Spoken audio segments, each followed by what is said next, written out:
Amém. Louvado seja o nome do Senhor. Vamos iniciar com a oração, louvando ao Senhor pela vida de vocês, por estarmos aqui nessa noite para aprendermos mais um pouco com o Senhor Jesus.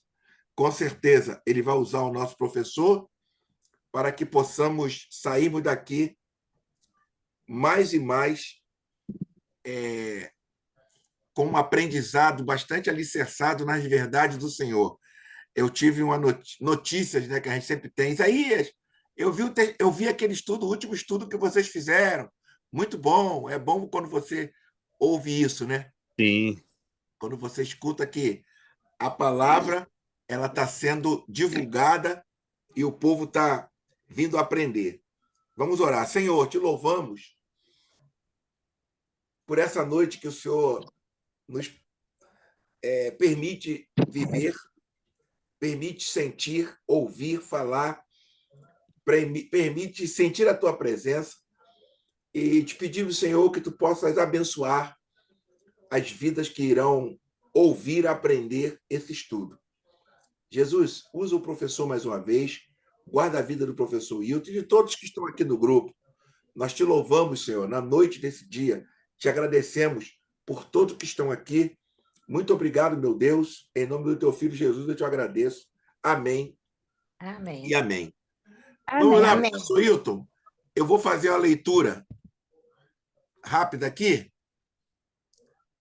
Semeando Utopias 2. Nós aprendemos Semeando Utopia 1 e agora é Semeando Utopias 2. O texto se encontra localizado em Marcos 4, do 26 ao 34. Diz assim a palavra do Senhor. E Jesus continuou dizendo: o reino de Deus é como o reino de Deus é como o reino de Deus é como um homem que espalha a semente na terra. Depois ele dorme e acorda, noite e dia, e a semente vai brotando e crescendo. Mas o homem não sabe como isto acontece. A terra produz fruto por si mesma, primeiro aparecem as folhas, depois a espiga, e por fim os grãos enchem a espiga. Quando as espigas estão maduras, o homem corta com a foice, porque o tempo da colheita chegou.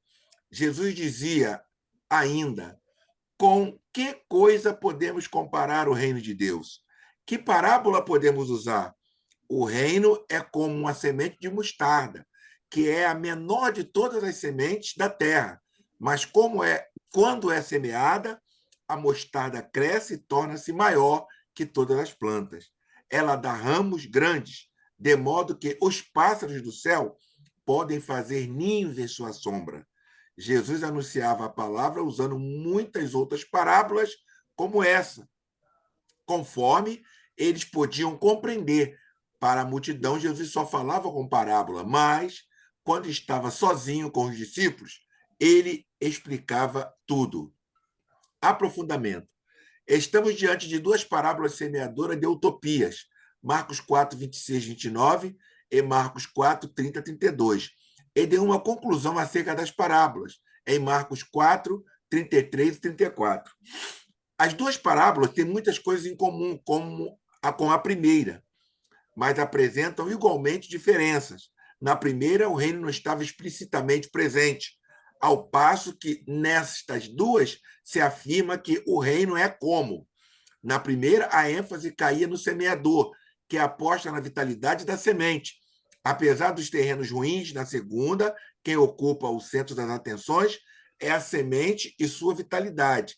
O semeador faz sua parte, mas o resultado é evidenciado mais pela vitalidade da semente e a cumplicidade da terra do que pelo esforço humano. O semeador faz sua parte e confia. Assim acontece com o reino, centro da proposta de Jesus, Marcos 1,15, traduzida em atos que libertam as pessoas para a vida.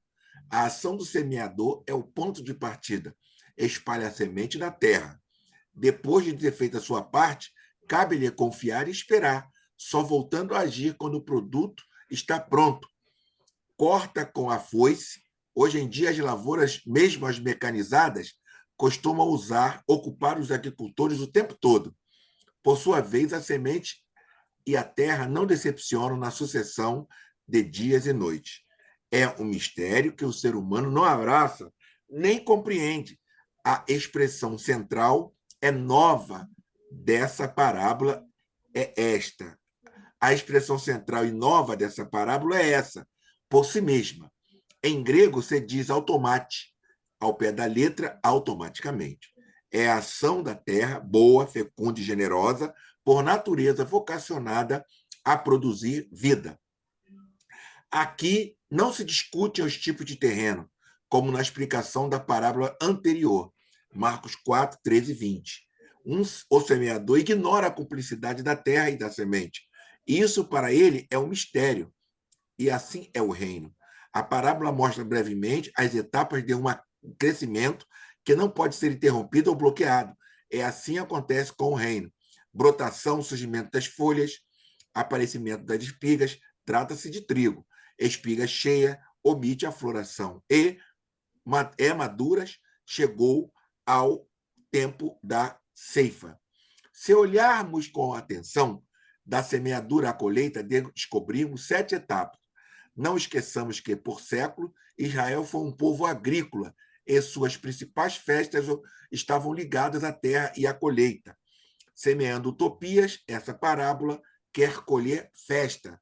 A terceira parábola, Marcos 4, 30 a 32, inicia-se com 2 perguntas, à procura de uma comparação que fale do reino. Parece que Jesus pretende envolver seus ouvintes, e nós também. Nessa busca de comparações, a proposta, portanto, permanece aberta e encontra na semente mais um ponto de comparação. Como foi dito, as 3 parábolas espelham um ambiente e cultura rurais. De hoje em diante, nosso desafio é encontrar elementos da cultura urbana para falar do reino, que também pode ser um dado cultural um tanto estranho para as atuais sociedades democráticas. A ênfase dessa parábola, semeadora de utopias, reside na oposição ou contraste entre a menor de todas as sementes da terra e a maior de todas as plantas. O contraste restringe-se à horta e espelha uma crença daquele lugar. A semente de mostarda, ser considerada a menor entre todos os legumes e verdura.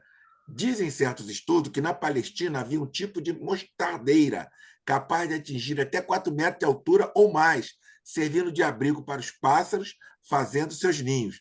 Também aqui a parábola só acena para o trabalho inicial do ser humano, a semeadura. O resto vem pela força da semente.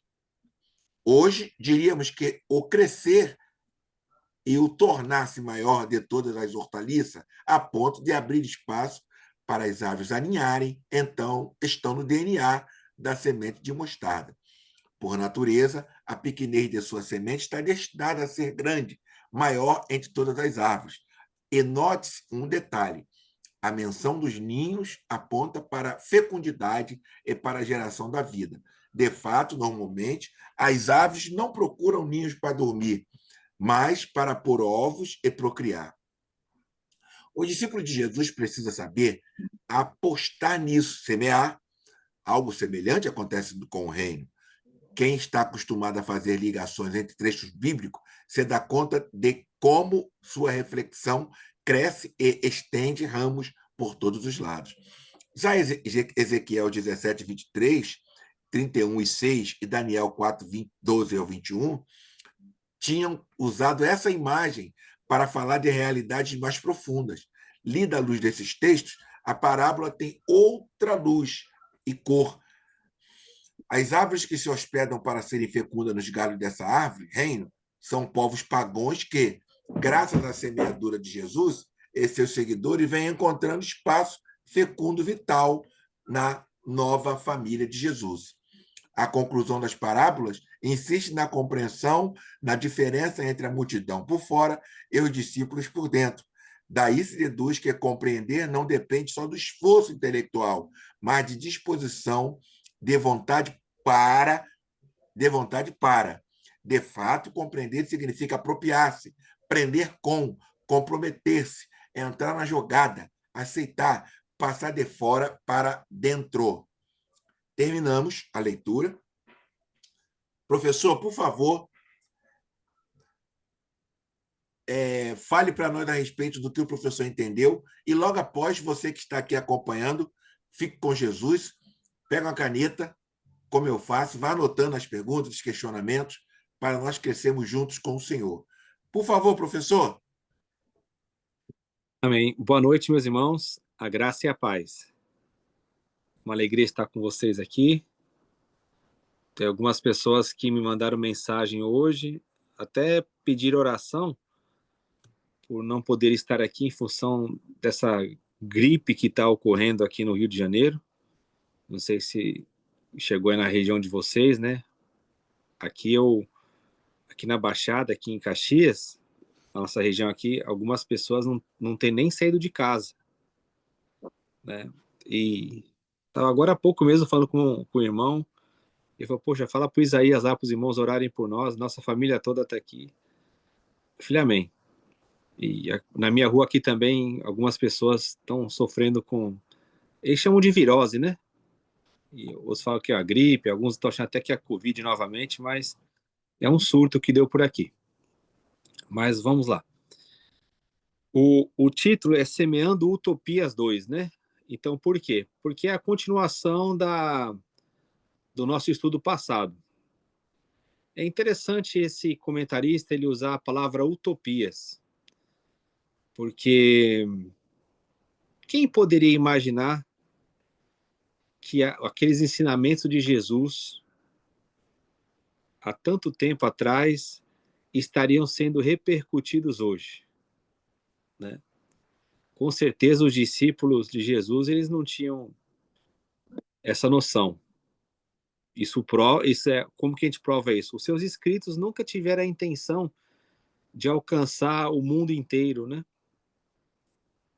Era para atingir as comunidades que até o final ali do primeiro século era um grupo muito pequeno, comparado até com o judaísmo que havia lá, oficial.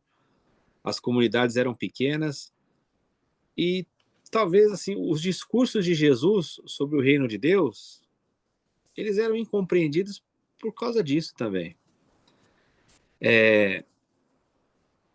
Não tinha o apoio popular, não tinha o apoio político, não tinha o apoio religioso.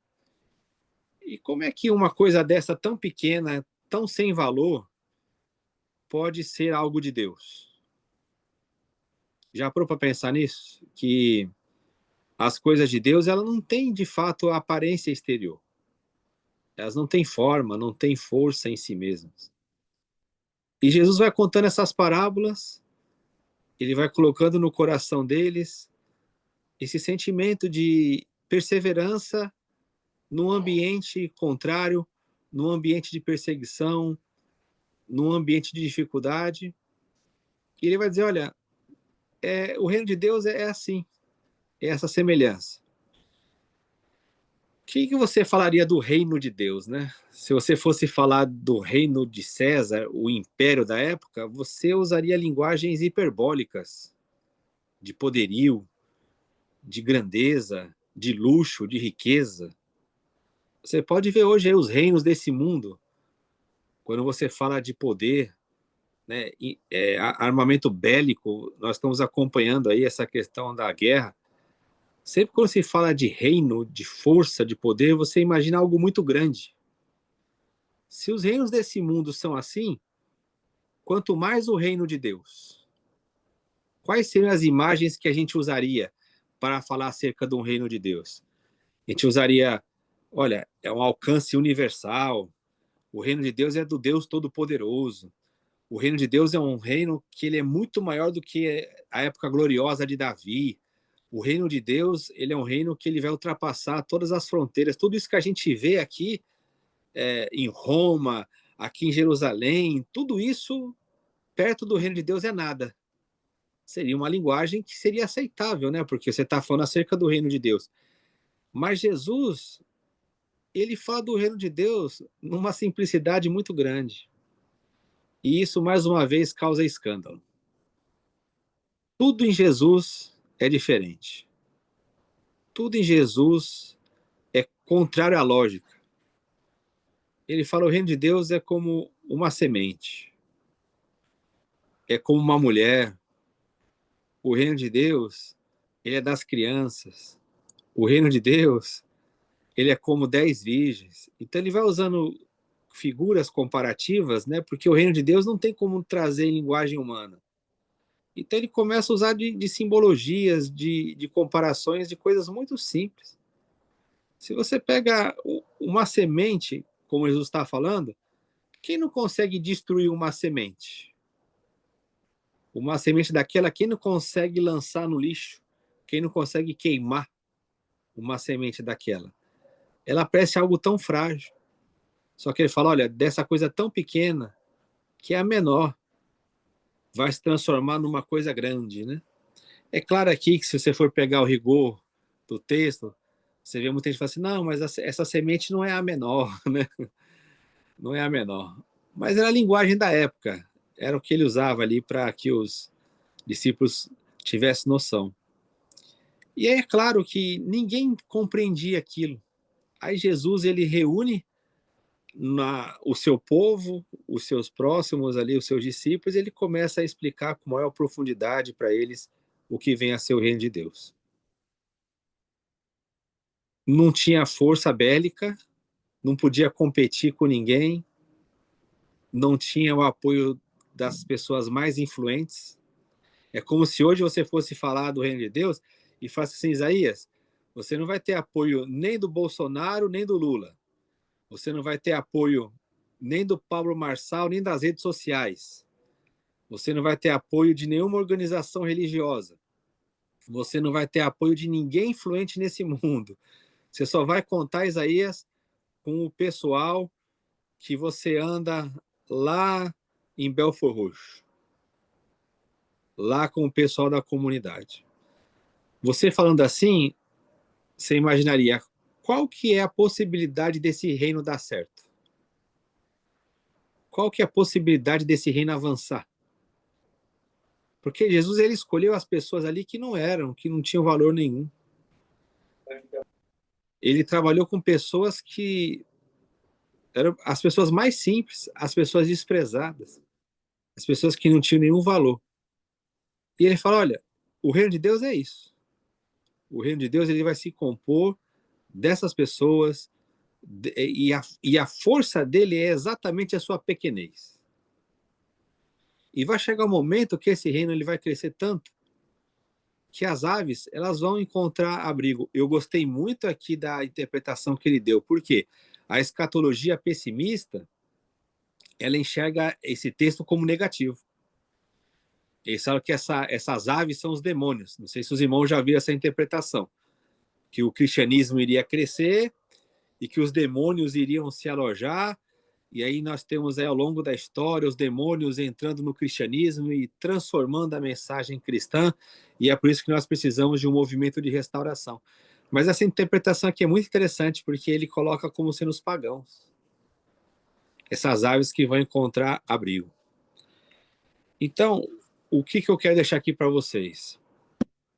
É perguntar, será que a gente não perdeu esse sonho? Será que a gente não perdeu essa utopia de imaginar o reino de Deus assim? Será que os reinos desse mundo, será que as ideologias, será que o dia a dia aí não fez a gente tentar promover o reino de Deus da mesma forma que o mundo faz?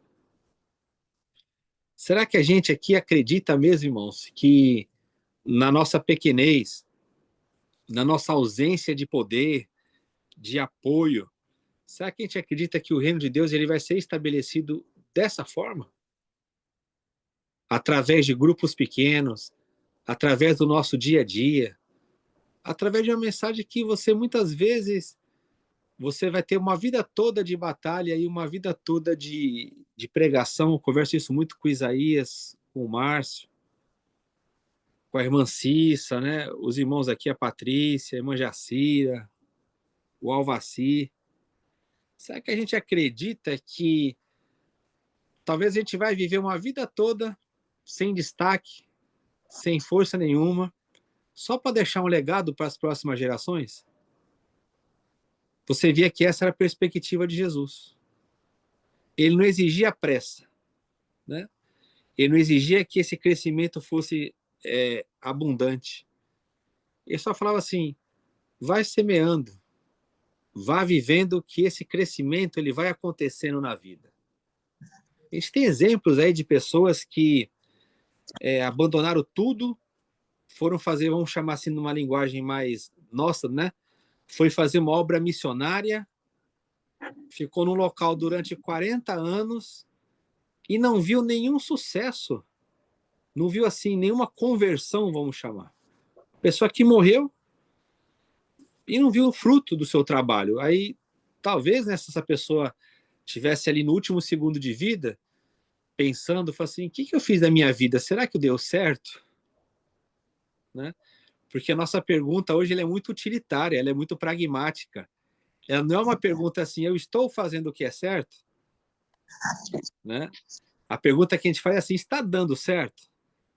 Aí esse homem vai, ele morre, e no dia do seu enterro, lá no velório, um jovem fica comovido pela história dele. Que o pessoal começa a falar que aconteceu na vida dele. O jovem não sabia isso. Não sabia disso. O que acontece? Esse jovem se converte depois da morte desse missionário. E esse jovem ganhou mais de 1 milhão de pessoas para Cristo. Então, aquele missionário, talvez, se ele olhasse pela visão pragmática, ele falasse assim, não de nada valeu, de nada adiantou. Eu fiquei 40 anos aqui e não tive fruto nenhum. Mas o Senhor reservou o fruto dele para depois da morte dele. Por quê? Porque o próprio Cristo falou que o grão, que ele está usando aqui nessa parábola, em outra passagem ele fala assim, ó, se o grão caído na terra não morrer, fica ele só. Mas se ele morrer, ele produz muitos frutos. Essa é a dinâmica do reino de Deus. O reino de Deus não é uma força de você ter tudo. O reino de Deus é a entrega. É o quanto que a gente morre a cada dia, a cada momento, para que o reino de Deus venha a florescer. É o quanto a gente cada vez mais sai de cena para Cristo aparecer. Então, esse título muito bem escolhido aqui, né? Semeando utopias. É o que o reino de Deus tem que fazer em nós. A gente tem que ver essa perspectiva. Eu vejo aí o Isaías, ele fala assim, eu mando o convite para 1.000 pessoas para participar do estudo. E vem poucas pessoas. E se a gente olhar, a gente vai falar assim, não está dando certo. Não está dando certo, porque se você manda um convite para 1.000, vem 10, mas aí Deus fala assim, mas quem é você para dizer que não está dando certo? Sou eu que escolho, sou eu que faço. Você sabe as pessoas que eu quero que assistam? Você sabe em quem que eu estou semeando o meu reino?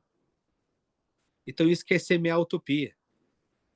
É você fazer o que é o certo e não o que está dando certo por aí. Fazer o que está dando certo é fácil. Agora, fazer o que é certo com Jesus, muitas vezes, você não vai ver nenhum resultado.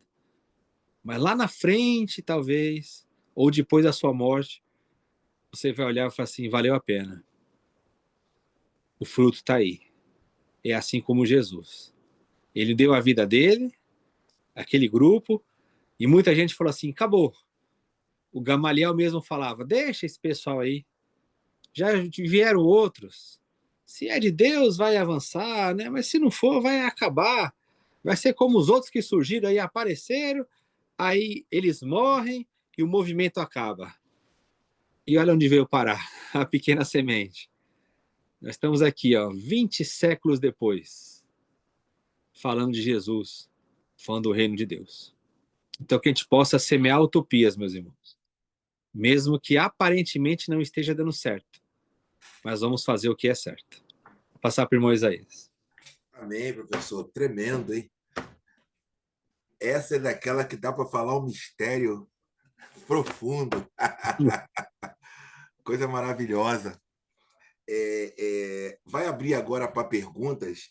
Eu fiz aqui umas É, anotações muito sim. interessantes, professor. E a primeira, para incentivar o povo a perguntar, porque o Cristiano já está ali com 7 perguntas que ele já mandou aqui pelo Zap. O Cristiano ali, ele estava feliz essa semana, ele ficou triste, né, Zé? Vai pegar os Não, alemães ali, não vai dar nem pro não, cheiro, não. né? Nós estamos felizes, estamos felizes. Já chegou longe, Agora que né? vai começar. Já Agora que vai chegou começar longe, né? mesmo. É agora. E É você, agora. e você tem que ficar só Só babando aí quietinho, assistindo. só assistindo. Vamos lá, professor. Uma pergunta que parece simples, mas pela função didática do grupo e para o futuro, eu vou te fazer essa pergunta.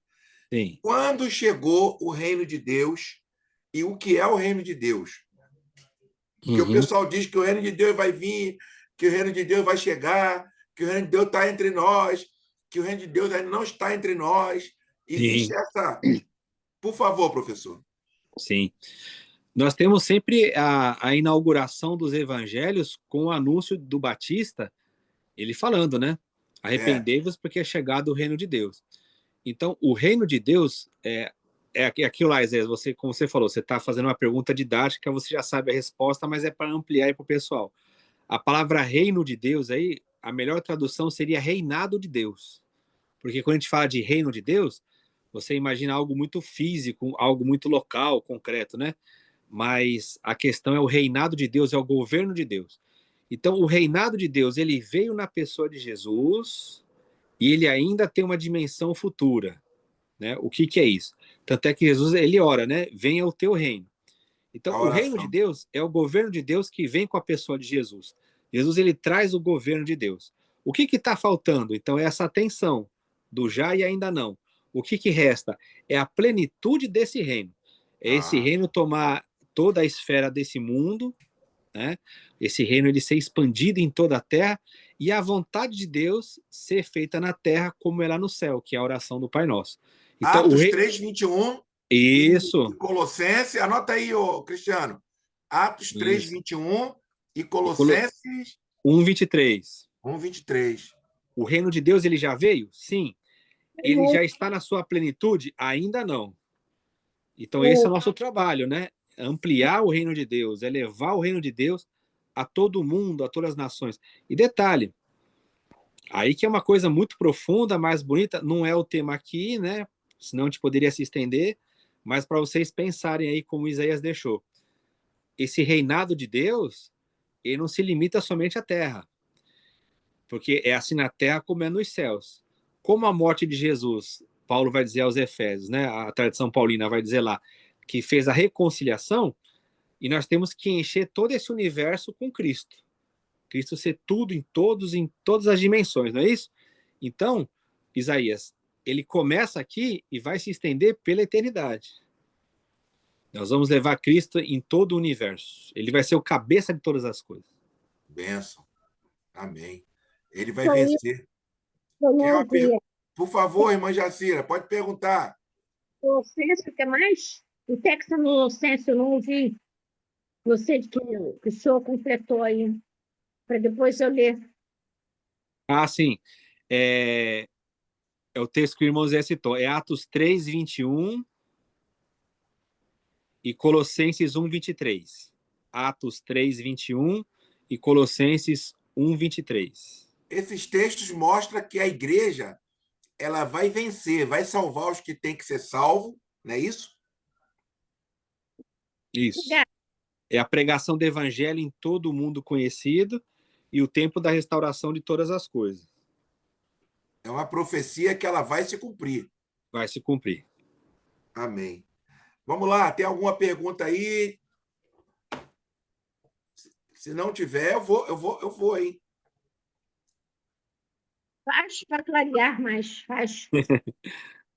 Vamos lá. Professor, O Márcio acho que abriu aí o Márcio, Zé. por favor, Márcio.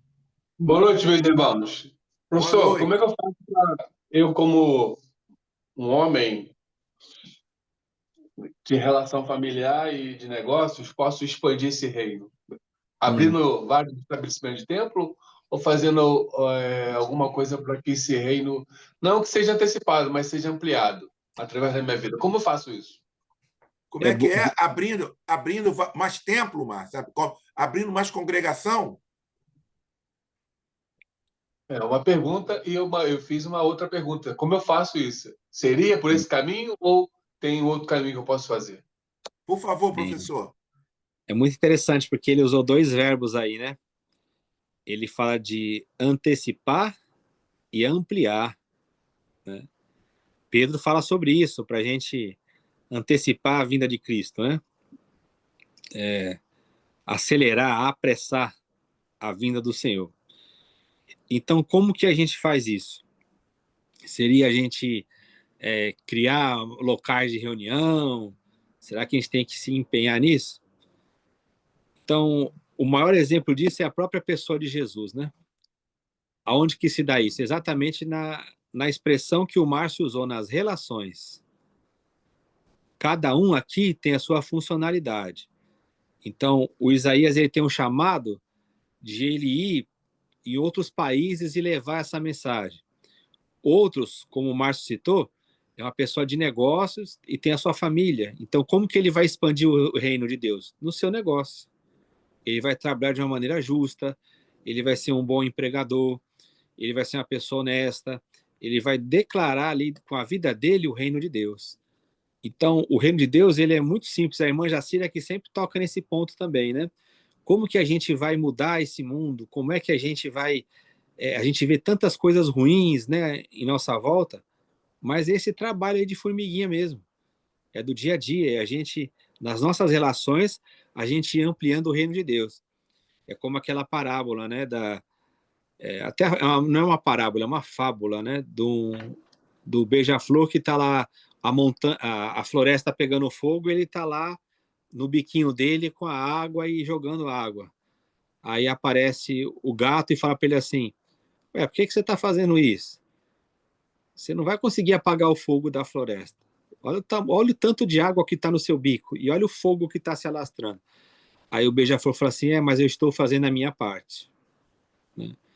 Então é isso. Nem todo mundo aqui tem um chamado, né, de ser um Billy Graham, eu preguei em estádios. Não é isso. Cada um tem a sua funcionalidade. Então a gente tem que ver a vocação que o Senhor nos deu e com ela a gente vai expandindo o reino de Deus.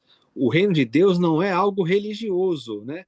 O Márcio faz essa pergunta provocativa porque muita gente entende que o reino de Deus é local de reunião, é denominação, é organização, é eu investir só em missões. Faz parte a obra missionária, não tenha dúvida disso.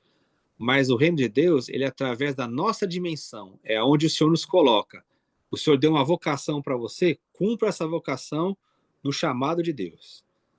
Você vê que tinha pessoas que Jesus falava assim: vem comigo. Aí ele fala assim: para de pescar, vem andar comigo, Pedro. Aí para outro lá que queria andar com ele, o que foi o gadareno, né, que foi liberto, eu quero andar com o Senhor. Ele falou: não.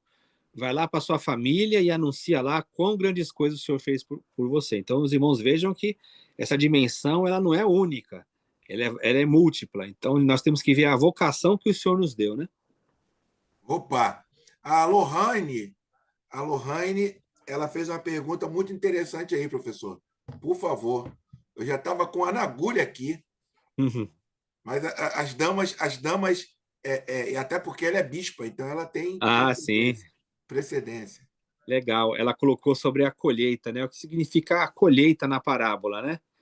Exatamente isso. É a inserção de pessoas no reino de Deus. Essa é a colheita de Deus, né? Porque o interesse de Deus, o que ele é? Qual que é o interesse de Deus? É de receber essas pessoas como filhos, né? É de ter essas pessoas participando desse reinado de Deus, desse governo de Deus. Então, esse reino, essa semente vai sendo lançada. Ao que você colhe? Você colhe essas vidas que agora elas saem dessa vida egoística, dessa vida em si mesmada, para a vida do reino de Deus, né?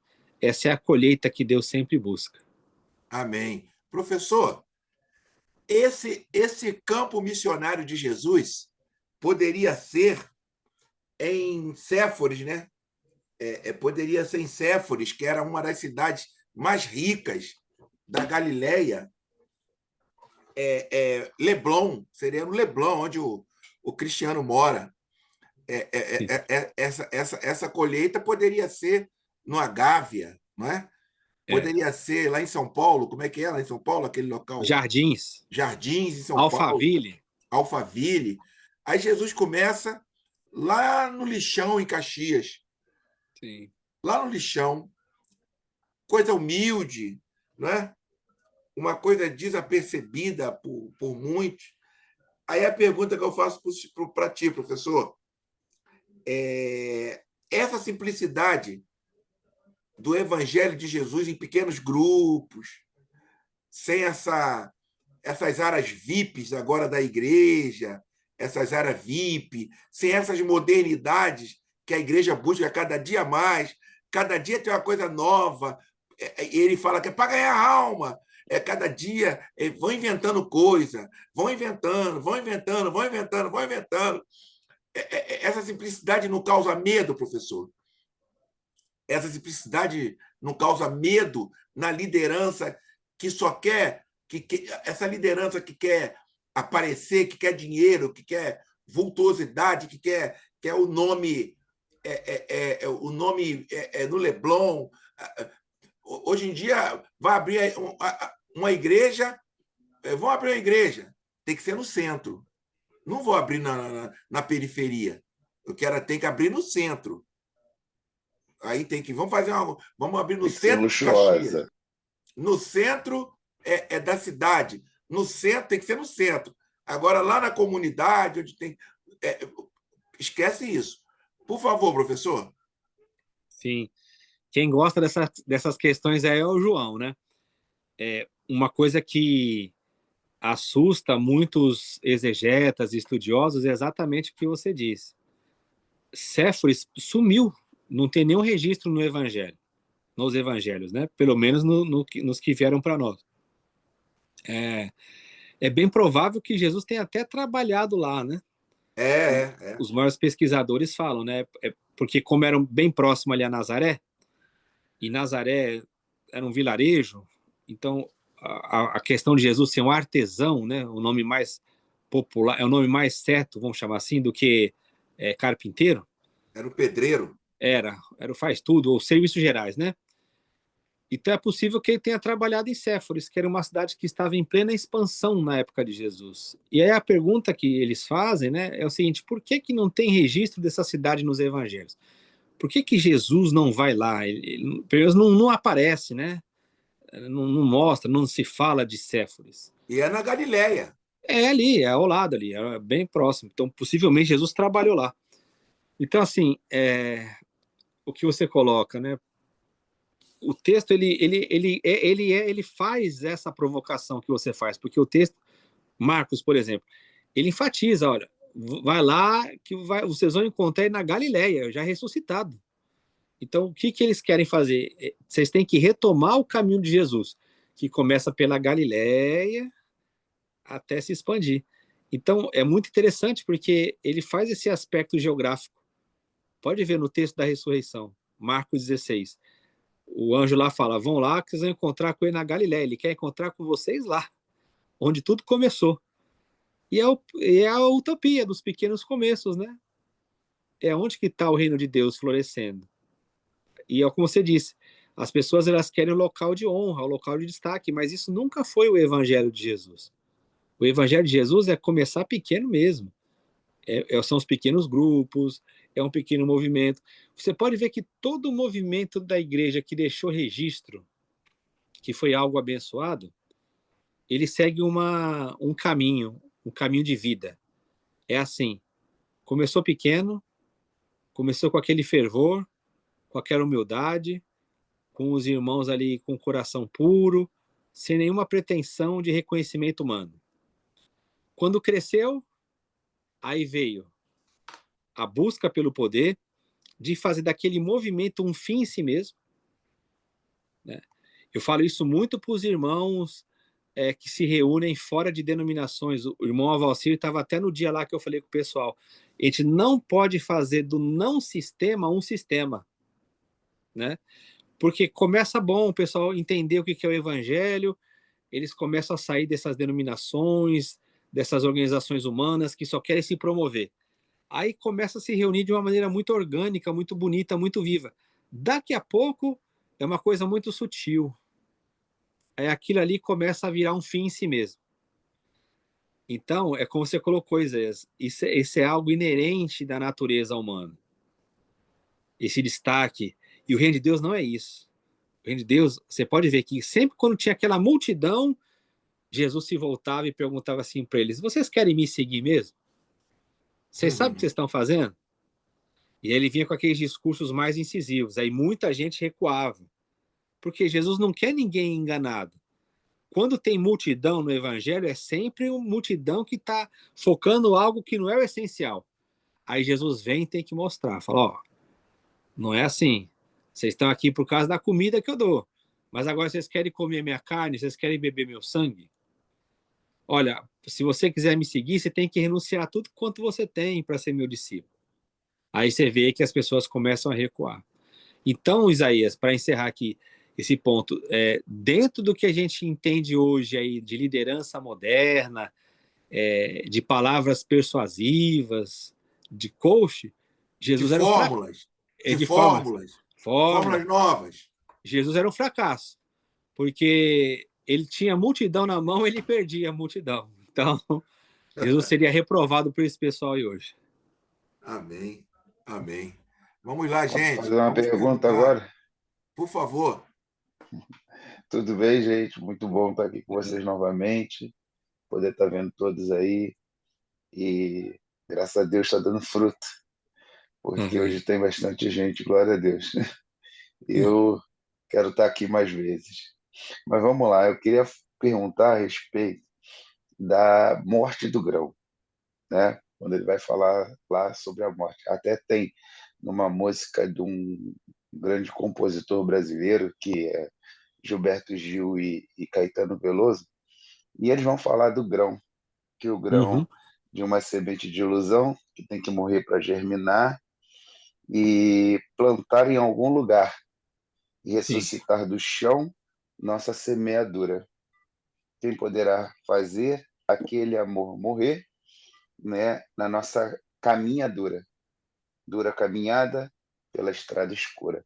Às vezes eu fico pensando, a nossa estrada às vezes é tão escura e é tão difícil a nossa caminhada, e a gente fica pensando, o que fazer? Como conseguir chegar a ver a luz de todo o esforço que a gente vem fazendo ao longo dessa caminhada com Jesus? E às vezes bate, às vezes, na gente um certo desânimo, e a gente fica a se perguntar, aonde é que eu preciso morrer para poder germinar? Essa é a minha pergunta de hoje. Muito legal. Boa, boa. Obrigado, Cristiano. Muito legal.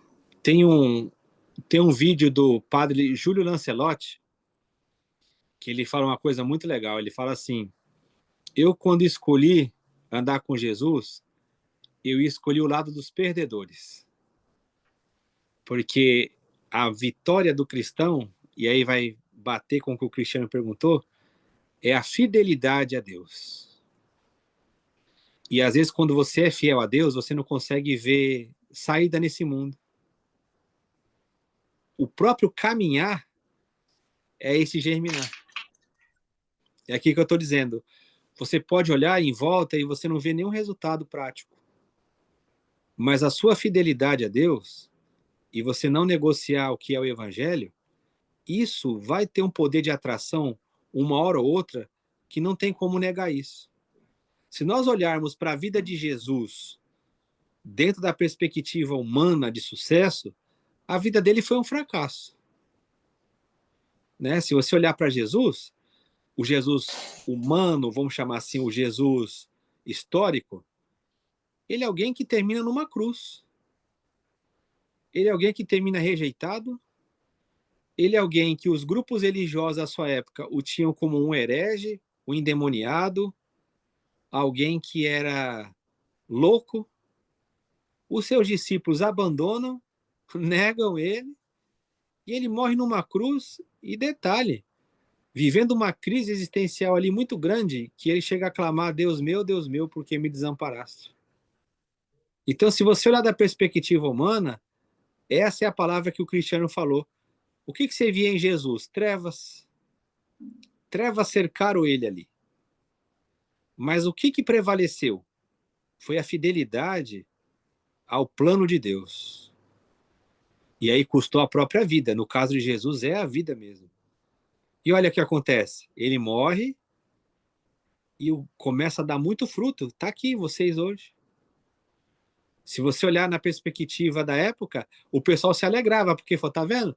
Olha aí, ó, esse homem aí que vocês falavam que era o Messias, que era rei, onde que ele parou? Numa cruz, e maldito é todo aquele que for para uma cruz. Ele morreu como maldito, desprezado, morto, julgado, tido como um criminoso, um rebelde. Mas o fruto dele prevaleceu. Vocês acham que Jesus não tinha os seus momentos de crise, como todo mundo tem? Você quer ver uma passagem que você percebe isso claramente? Lá em Mateus capítulo 11, essa questão que o Isaías colocou dos pequeninos. Você pegar Mateus 11, 25, o texto fala assim, e respondendo ele disse, graças te dou ao Pai. Ele estava falando com Deus ali, com o Pai. Por quê? Se você olhar o contexto, qual que é o contexto de Mateus 11 antes dessa passagem? Que é aquela passagem famosa, vinde a mim, todos vós estáis cansados e oprimidos. Qual que era o contexto ali? O contexto é que onde Jesus passava, a sua mensagem era ignorada. As cidades ali que não aceitavam a sua mensagem. E o que o texto sutilmente mostra? Que ele está questionando. Ele está falando assim, pai, o que está acontecendo? Eu estou levando a sua mensagem e o povo está rejeitando. Aí ele fala assim, e respondendo disse, pai, graças eu te dou, porque o Senhor ocultou essas coisas dos sábios e entendidos e revelaste aos pequeninos. Sim, porque isso foi de seu agrado. Então, se você olhasse ali, você está falando assim, a missão de Jesus está fracassando, mas não está.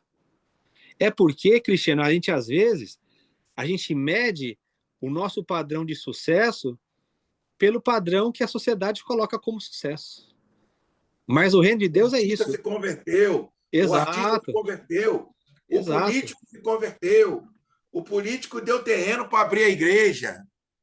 Esse é o sucesso. O reino de Deus, o que Jesus falou? Você quer ganhar, você tem que perder. Aquele que perder a sua vida vai ganhar. É essa música que você cantou aí, que você mostrou. É isso, é morrer no chão da vida, é você deixar, gastar a sua vida. E você fala assim, cara, não deu certo. Mas quem falou que não deu certo? Você só vai saber se deu certo mesmo naquele dia. Onde você vai ouvir de Deus assim, servo bom e fiel.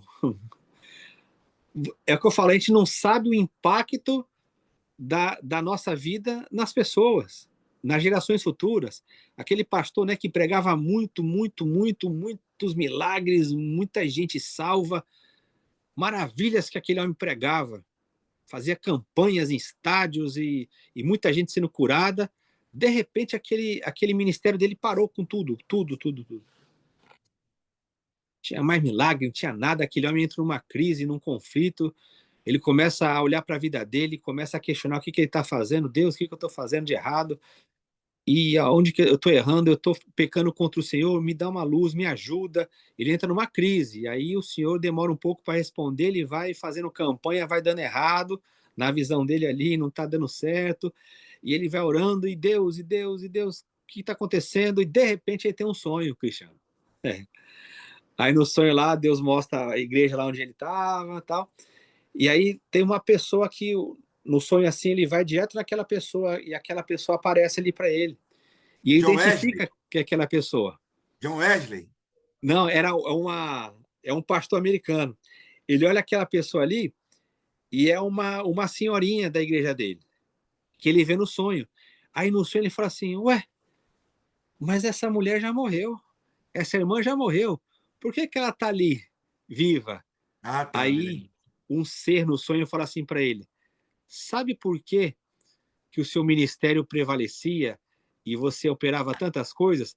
Porque aquela mulher vivia noite e dia intercedendo pela sua vida. Aí quando ela morreu, o que aconteceu? Parou.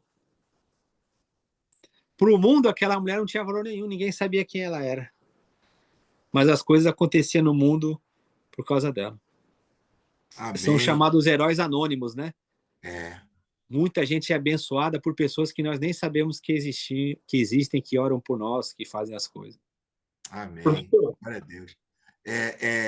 Tem uma história também, professor, de um pregador que também pregava muito e tal, e ele foi fazer uma cruzada sexta Sim. e sábado, Jesus não ganhou, Sim. né? Aí, acho que foi domingo, ele falou: não vou orar mais não vou fazer mensagem nenhuma, vou pregar isso mesmo no hotel, ele indignado.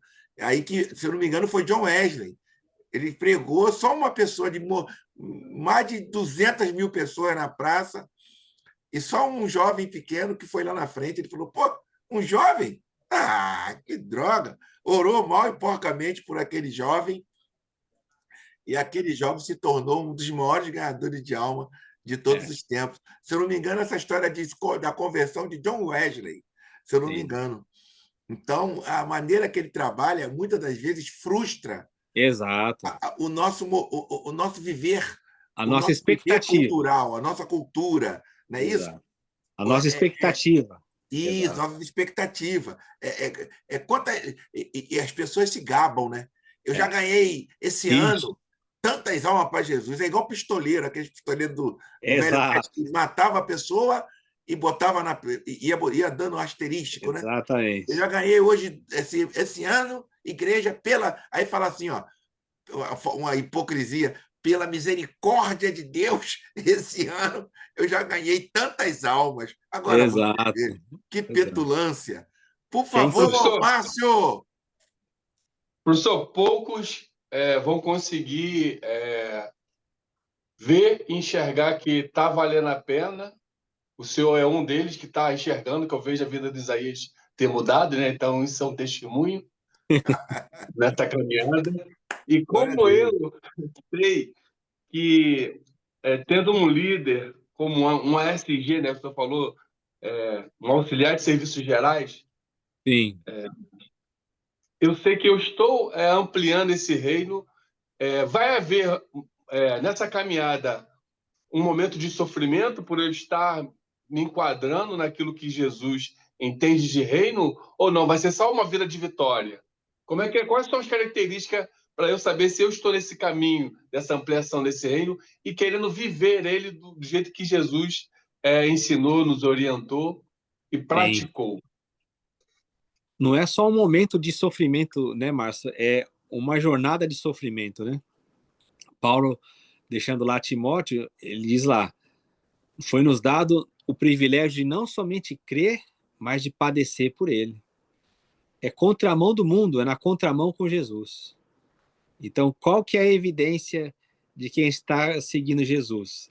É porque a gente recebe as mesmas coisas de Jesus. A incompreensão, né, o desprezo, o caminho sempre é mais difícil. Você sabe muito bem disso, da forma como você trabalha. As portas que são abertas, que não é para a gente entrar. As portas que resolveriam rapidamente os nossos problemas, né? Você olha assim e fala: olha só, aqui está a solução do meu problema. As tentações que surgem. Como surgiu na vida de Jesus? Como que começa o itinerário de Jesus, né? Começa com as tentações, a gente já viu aqui. As tentações que se apresentam para facilitar o caminho. Como que eu sei que eu estou no caminho de Jesus? É porque começam a aparecer as facilidades diante de mim, para que eu venha a aderir e sair do caminho dele. Quando eu estou nesse caminho de Jesus, ele é o caminho que não é o caminho mais fácil, mas é um caminho glorioso. Ele é um caminho da persistência, da perseverança, da humildade. É aquele caminho que você tem que contar com o apoio dos irmãos, com o suporte dos irmãos. Não é um caminho solitário, né? Muitas vezes você pode se encontrar solitário, mas o reino de Deus ele é composto da coletividade de pessoas. Então, sempre que aparecer a facilidade, a porta aberta, a tentação, você pode saber, Márcio, que você está no caminho certo. Se você não começa a receber pressão, se você está vivendo uma vida muito tranquila, tem que começar a examinar. Falar, opa, por que eu estou tão tranquilo? Por que eu não estou sofrendo essa pressão? Será que eu já me entreguei para o sistema desse mundo? Será que eu já tenho essa mentalidade do mundo? Por isso que eu estou vivendo de uma maneira tão tranquila? Jesus nunca prometeu que nós teríamos uma vida tranquila aqui, mas ele prometeu a companhia dele em todos os momentos, né? Muito bom, professor, muito bom. Glória a Deus por isso. Gente, está chegando o final. Muito conteúdo, muito bom, professor. Eu até anotei aqui, o reino de Deus, muitas das vezes, é calar, né, professor? O Exato. reino de Deus, muitas das vezes, é calar. Você ser ofendido e não revidar e ficar calado. Como Jesus. Como Jesus, exatamente. Mas é difícil demais, é difícil demais. É impossível, é só pelo Espírito. Só pelo Espírito. Só pelo Espírito. Eu gostaria de aproveitar e pedir aos amados irmãos que pegassem uma caneta e anotassem, por favor, o número do Pix do professor Wilton, para que ele possa ser abençoado pela Igreja do Senhor que se reúne nesse lugar. O professor Wilton ele não cobra nada, ele não pede para eu fazer isso. Isso eu faço porque nós somos igrejas, né? Nós somos igreja e temos a necessidade de abençoar. Temos a necessidade de abençoar os nossos irmãos. Então, eu vou dizer aqui o número do Pix do professor Wilton, é 285-753-398-50, o CPF dele, repetindo, 285-753-398-50, o CPF dele, tá bom? É Banco do Brasil, é o Wilton Chine. Você que anotou, com certeza. Isaías, Oi? eu queria saber mais sobre o que o professor Wilton faz. Onde é que é esse endereço? Eu vejo muitos livros aí, né, aparecendo.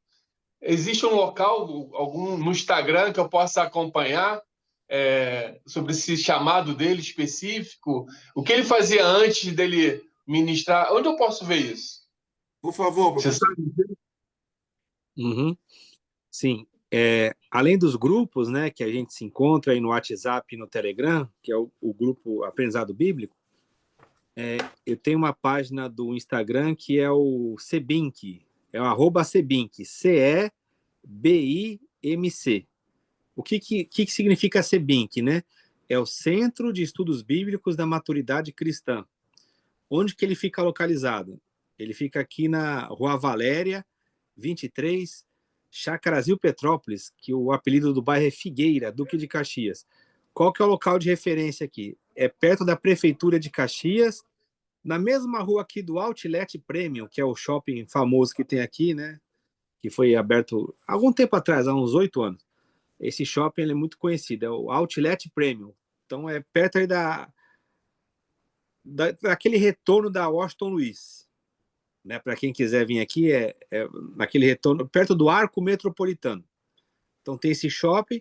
Na rua de trás do shopping é a Praça da Figueira, né? O ponto que é bem próximo aqui é a Praça da Figueira. Então, o que é isso? Esse é o centro de estudos que eu montei, pela graça de Deus, a partir de 2017. Eu trabalhava na Infraero, no aeroporto do Galeão, aí eu saí do meu emprego, eu deixei todo o meu emprego para me dedicar ao centro de estudos. Então, o que é realizado aqui? Aqui eu faço os materiais, vocês veem que tem esses livros para o pessoal vir aqui, para o pessoal consultar, ou me pedir alguma página, algum material para que eu possa mandar, além desse envio direto que tem pelos grupos. Nós temos um seminário virtual também, que logo, logo, se Deus quiser, vai estar num ambiente que está sendo feito, trabalhado por um irmão, o irmão Flávio. A gente vai poder também acomodar os irmãos, vai ser lá em Jardim Primavera. Então, hoje, a minha dedicação exclusiva é com relação ao ensino. E como o Isaías falou, como que isso aqui é mantido? eu não cobro para o pessoal o material, nem para ir nas igrejas, e eu sou mantido pela graça de Deus e pela bondade dos irmãos que me enviam os recursos, né? Então, todo esse material aqui foi adquirido ao longo dos anos, e hoje eu adquiro quando alguém me manda uma oferta, e tem irmãos aqui que me ajudam bastante, né? E eu me mantenho assim, pela graça de Deus. É Deus tocando no coração das pessoas e sendo sustentado assim, para que eu possa me dedicar exclusivamente a esse trabalho de ensino, de ajudar os irmãos, de colaborar com vocês aí. Amém. E bem que o professor Hilton refugou muito antes de tomar essa decisão de largar o emprego dele, que ele ganhava muito bem. Sim. E ele ainda comentou comigo, eu me lembro uma vez, aí eu vou ficar dependendo dos outros, meu Deus, não quero viver assim não, mas Deus é poderoso e através de seu espírito fez com que ele entendesse que esse era o chamado dele na funcionalidade do corpo de Cristo. Amém, Jesus. Né? Então, eu queria agradecer aqui, não sei se tem mais perguntas ou não, eu queria agradecer aqui ao irmão Arnaldo, querido Arnaldo, que vem lá da igreja dele e chega aqui, é um abençoador da vida do professor também.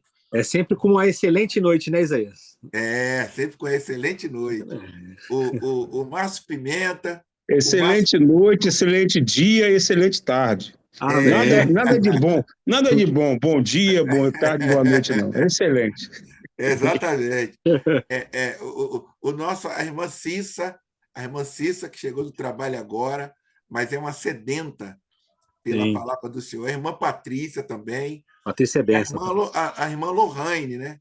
Sim. A irmã Lohane também. A irmã Jacira.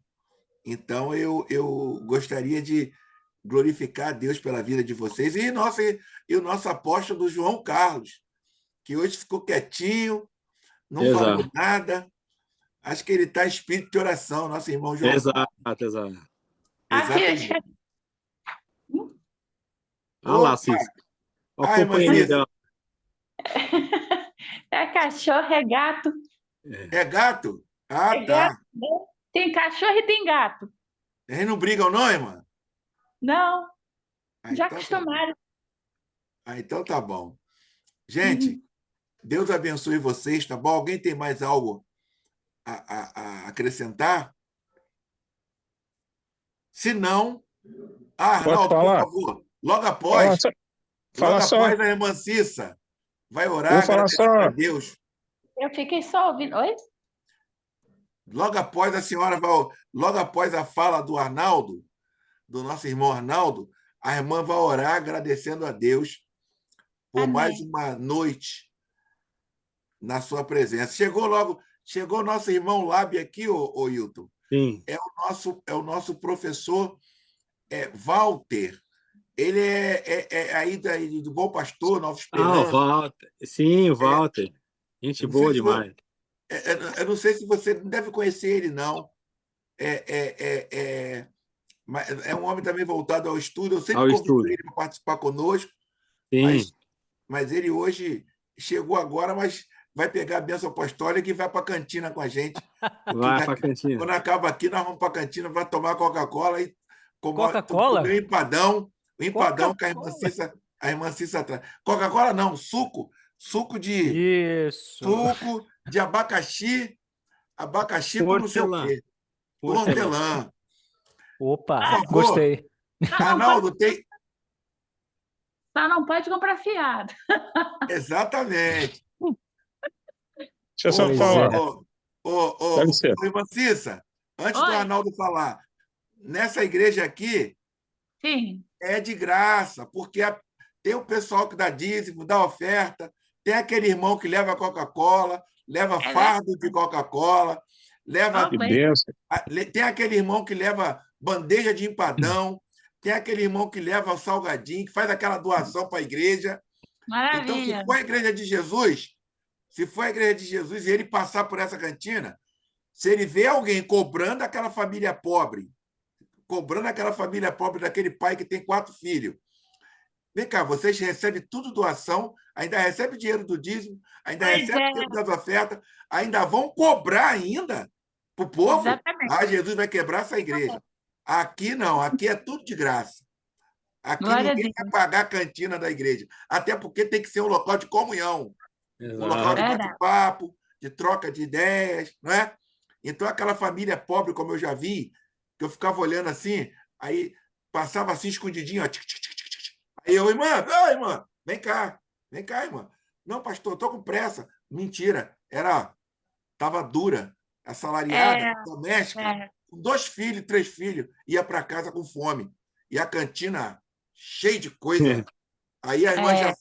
irmã Jacira que está aqui, ó, pagava, eu pagava, entendeu? Para a honra e glória do Senhor Jesus. Porque isso não é comunhão, isso não é igreja. Está lá dentro do templo, todo mundo, aleluia! Olha para o teu irmão do lado, diz que você ama ele. Aí, quando acaba o culto, vai para a cantina, só come quem paga. Verdade, bem assim mesmo. E tudo que é dado de graça. Isso, Jesus ia quebrar essa cantina. Mas vamos lá. Por favor, Arnaldo, fale, por Ô, favor. irmão Isaías e professor e os participantes, eu estou vendo aqui, né, aqui no Zoom, né, tem 11 participantes, não é isso mesmo, Isaías? Exatamente. 11 participantes. É bem pertinente que eu vou falar agora a respeito disso aqui. Agora o Espírito Santo mostrou aqui, né, 11 participantes, e vocês falaram a respeito de multidão, né? Sim. Multidão, muitos estão preocupados com a igreja lotada, cheia, sabe?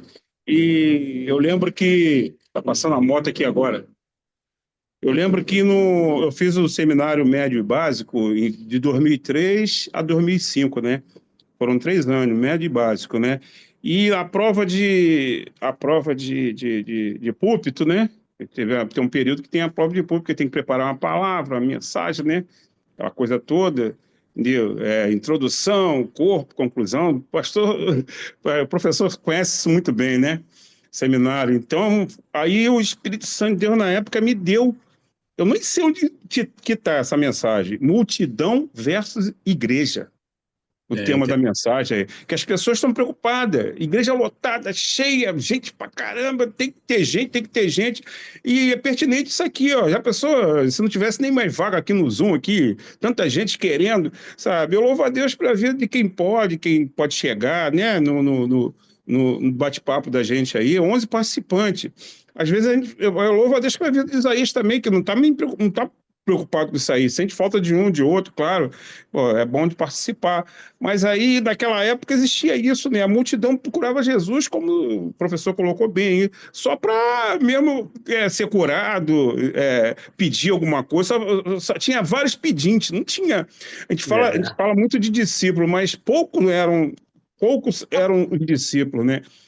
E a multidão que estava ali não se converteram verdadeiramente. Tinha sempre algum motivo que eles queriam para poder tirar, né? Tirar proveito, né? Aí, na época, tu vê, 2003 isso. 2003 a 2005 foi esse período que eu fiz seminário. E o Espírito Santo de Deus me deu essa passagem. Que a gente não deve ficar preocupado com multidão, né? Entendeu? A multidão, às vezes, vem para até mesmo te tirar, né, da presença do Senhor, determinadas pessoas que vêm. Isso é essa colocação que eu queria fazer aí com vocês. Aí. Foi só isso. Peguei essa parte aí que você estava falando sobre multidão. Eu queria que o professor comentasse o que você falou, e logo após a irmã Cissa vai orar, repetindo, para ficar bem pautado aqui nessa nossa reunião. O Jesus da Bíblia era um Jesus que hoje ele iria viver como ele viveu na Judéia, não. Judéia era um local colado à Galileia. Isso. Né? Judéia já era um local colado à Galileia. Ele viveu na Galileia, que hoje seria Lixão de Caxias, em vez de viver no local também colado à Galileia, que era Séforis, o local que seria o Leblon. Então, Jesus hoje não viveria, ele não anunciaria o evangelho como hoje, talvez ele até fosse pela questão do carro, né? Pela questão da mobilidade. Mas a prioridade dele seria o Lixão de Caxias lugar de pessoas iletradas, pessoas pobres, e não daria prioridade, como ele não deu, nem na Bíblia tem essa palavra Séforos. E isso ia causar um escândalo muito grande. Isso ia causar um escândalo muito grande. Escândalo esse que Se você o fosse pegar professor... hoje, Oi? Isaías, se você fosse pegar o exemplo dos nossos dias, ele seria um morador de Saracuruna que pegaria o trem lotado para chegar lá em Copacabana, trabalhar lá e voltar. Como em Séforis, exatamente. Em Séforis era o local das construções, ele para o pai dele, etc. Então, esse Jesus que muitas das vezes nós colocamos aqui que ele se preocupava mais com o humano das pessoas do que com o divino, esse Jesus assusta. Sim. Vai totalmente contra ao que nós observamos à nossa volta. Essas inovações, cada dia tem uma inovação, cada dia tem um ensaio para que a pessoa fique.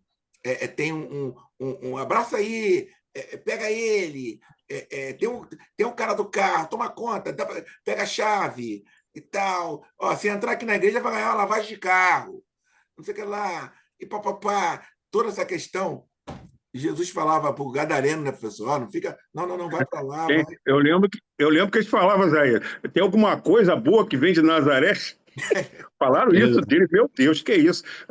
Essa parte é cômica. Eu acho cômica essa parte. Pô, existe alguma coisa boa de Nazaré? É igual Belfort Roxo, você falou, como o professor falou aí, Saracuruna, você falou lixão aí de Caxias. Tem alguma coisa boa para sair desses lugares? Por favor, professor, antes da irmã Cissa orar, pode falar algo a respeito, professor? Da multidão. Sim, toda vez que vocês observarem a palavra multidão nos evangelhos, vocês vão ver dificuldade que é apresentada ali. Nada é relevante para a multidão, nada é revelado por Deus para a multidão. A multidão sempre atrapalha. Você pode ver que sempre tem a multidão, ela se coloca entre os discípulos e Jesus. Ele espera a multidão sair para que ele dê o ensino mais apropriado. A multidão se coloca entre Jesus e aquela pessoa que vai ser abençoada por Jesus. Então, multidão nos evangelhos, as comunidades elas fazem as redações dos evangelhos colocando a multidão como sempre um fator impeditivo, né? E o caminho que Jesus escolhe é isso, é o caminho do pequeno, é o caminho... Lucas coloca muito bem isso, né? O Espírito do Senhor é sobre mim, pelo que ele me ungiu. Aí a qualificação que ele coloca ali como principal é o que nós chamamos de opção preferencial pelos pobres, que hoje, infelizmente, muitas pessoas colocam isso como uma ideologia comunista, marxista, troquitista, leninista, de esquerda, mas na verdade é o evangelho, né? Isso aí vem muito antes de ideologia política. Jesus, ele fala, bem-aventurados os pobres, porque deles é o reino dos céus. Então Lucas, ele coloca muito bem isso, é o caminho que Jesus seguiu, é o caminho que a igreja deveria seguir. Você pode ver que a Igreja Católica está buscando isso. A questão do Papa Francisco e desse novo Papa aí, você pode ver que vai seguir na mesma linha. E do outro lado você vê a teologia do domínio e a teologia protestante graçando aí a maioria das igrejas evangélicas. É o caminho oposto do evangelho. Isso é o verdadeiro anticristo. As pessoas acham que anticristo é um líder mundial que vai surgir, que interpreta errado Daniel, Mateus 24. Mas anticristo é contra Cristo, é contra o Espírito de Cristo. Tudo aquilo que é contra Cristo é anticristo. Professor, e a palavra que ele fala para João Batista, quando João Batista está preso, né? É a palavra do comunista. Você lembra? Sim. Exato. É a mesma função programática lá de Lucas 4. Isso. Veja aí, ó, o que está acontecendo? O que o pessoal está dizendo? O que os discípulos estão vendo com seus próprios olhos? Aí eles começam a ver lá. Os cegos estão enxergando, os mudos estão falando, os surdos estão falando, e aos pobres está sendo anunciado o reino de Deus. Exatamente. Isso é um papo de comunista, coitado de Jesus. Hoje ele seria taxado. Hoje ele seria taxado. Esse é um dos apelidos. O pessoal pergunta. Na época dele, ele era chamado de endemoniado, de louco, né? qual que seria um dos apelidos? Hoje ele seria chamado de comunista, de esquerdista, de esquerdopata, não pregaria no Malafaia, não pregaria no Macedo, e estaria longe desse pessoal. Muito bem. Posso falar? Muito Não, bem. né? Pode fazer uma pergunta? Pode. Não me Ajuda aí. Vocês me perguntaram, eu sou metido mesmo? Pode ficar. Por favor. Muito bem. Jesus ele não era contra a multidão, tá? Mas também não era movido por ela. Uhum. Ele nunca buscou fama ou aprovação popular, né? Conforme os pregadores de hoje, né? É. Mas sim uma transformação genuína de vida, né? E muitas vezes ele até se retirava da multidão para estar a sós com o Pai, né? Isso aí está lá em Lucas, capítulo 5, versículo 16. Ou para ensinar, né, de forma mais profunda aos discípulos. Tinha um momento que ele se retirava da multidão para poder estar com os discípulos, Isso. né? Agora, com tudo isso, Jesus ele atraiu a multidão, tá? Mas quando perceber que o povo só seguia por interesse, milagres, pão, sinais, ele confrontava, né, a intenção do coração. Quando ele dizia assim, olha, vocês estão me procurando não porque viram os sinais miraculosos, mas porque comeram os pães e ficaram satisfeitos. Em contrapartida também, é bacana assim, eu vejo o lado bom quando seja uma casa, seja até mesmo um templo, tá? Isso é uma colocação minha, tá? Ou até mesmo um estádio, conforme Billy Graham, ele encheu os estádios, até mesmo aqui no Brasil, por 2 vezes, inclusive no Maracanã, quando ele trazia, creio que vocês já ouviram, vocês devem conhecer a biografia de Billy Graham, né? Que ele era muito autêntico, muito ético, e ele, quando pregava, ele pregava com uma mensagem simples, e milhares de pessoas se rendiam aos pés de Jesus. Então, eu vejo esse lado bom da multidão quando estão ali para se render aos pés de Jesus, que, aliás, Jesus ele veio para todos, né? Veio para todos, sejam para os asiáticos, para os europeus, para os ocidentais, para os pretos, para os brancos, enfim, ele veio para todos, que inclusive fazem parte da multidão. Tinha uma, por exemplo, que saiu da multidão, embora a multidão estava atrapalhando, conforme um dos professores falou, que muitas das vezes a multidão atrapalha, mas teve alguém ali que, dentre a multidão, ela conseguiu tocar, né, na orla de Jesus. Se todos entre a multidão tocassem Jesus conforme deve ser tocado, é maravilhoso. Essa é a minha fala. Boa, isso. boa. Tem muitos textos que falam, inclusive, que apertava ele. Aham. Quer falar alguma coisa, professor? Não, tá ótimo. Tá, Tá ótimo. beleza, então. Gente, então nós terminamos. Se possível, o nosso amado querido pastor Walter, quinta-feira, vai estar conosco aqui para pegar desde o começo, pegar os fios das meadas. Pois é uma pena. Foi convocado para uma reunião e eu pensando, caramba, eu falei com o Isaías que eu ia entrar tem. Tanto que eu estou aqui, estou de serviço. Estou de serviço, né? Né? Mas a Dá pra próxima ver. quinta, permitindo Deus, eu vou estar Tá. Tu tá no mais trabalho, servindo né? com vocês. Estou no serviço aqui no centro do Rio de Janeiro. Então dá para participar quinta-feira, sim. Eu Dá vou te sim. passar o material para te dar uma estudada e tal, para nós fazermos Por favor. perguntas e aprendemos uns com os outros aqui. Gente, irmã Cissa, bispa Cissa, ora, bispa. Tá bom. Amém. Senhor Jesus, nós queremos te agradecer, Senhor, por esse estudo, Amém, Jesus. por cada vida que participou, pela vida do professor, qual o Senhor tem usado como instrumento. Amém. Deus, sabemos que as dificuldades são muitas, que não é fácil estar aqui, por mais que seja um estudo online, onde a gente pode estar estudando de casa, mas sabemos, Senhor, que é difícil, Senhor, mas não é impossível, que o Senhor possa nos abençoar e possamos estar sempre participando para poder estarmos aprendendo cada dia mais a Tua palavra, que o Senhor nunca venha deixar o Teu filho, Senhor, desanimar. Sabemos que é espinhoso, Senhor, mas que ele não venha desanimar. Não importa se 2, se 3, se 4, não importa a quantidade, mas importa que aqueles que estão ouvindo, Senhor, a semente está sendo plantada. Que o Amém. Senhor venha abençoar a vida de cada um, abençoa a noite, nos dá um sono Em reparador, Jesus. abençoa nosso dia de amanhã, abençoa cada um, Senhor, que está presente nesse estudo. É o que nós pedimos e te agradecemos no nome santo do Senhor. Amém. Amém. Lohane, quinta-feira eu te espero aqui. Beijo no coração. Vamos para a cantina. Vamos lá. Um grande abraço para vocês, graça Tá e paz bem. para vocês. Obrigado pela fala, hein, pastor? Deus abençoe. Valeu, guri.